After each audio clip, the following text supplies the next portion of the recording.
so you've got plenty of time to get out there. And Fraser, that is an enormous accident. Upside down on the kink at turn 10. You cross the railway tracks and the red flag immediately flies. And I think that's Connor Summers in the Sonic car. We were just looking at him. That's just radiator fluid that's coming out of the front of it. The two radiators are sitting right behind that front splitter there. You can see the coolant all coming out of it. So that's not such a big drama, but the drama they've got at the moment is making sure that Summers now is actually okay. That's a very fast part of the racetrack. And Ross McGregor parked up just in front as well. For the incident, for your information, is turn 10.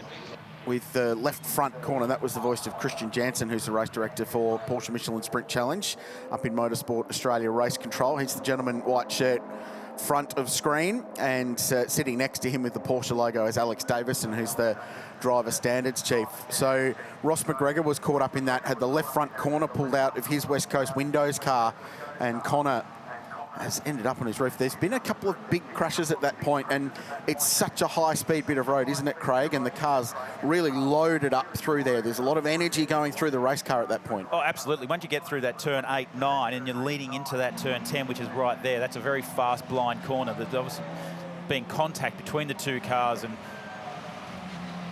so Connor's out, which is great to see. And these cars are incredibly safe. So, oh, wow. So he was on the outside of Ross McGregor. That is extraordinary. That's a heavy impact. Yeah, to move that concrete barrier and that Armco that's a huge force. Oh, wow. So on the entry to the corner, he was on the outside of McGregor, and it's launched the car in the air.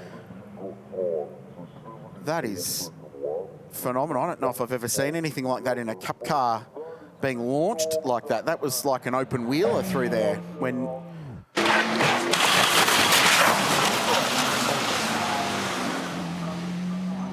You can hear that, like, as soon as it went up, just...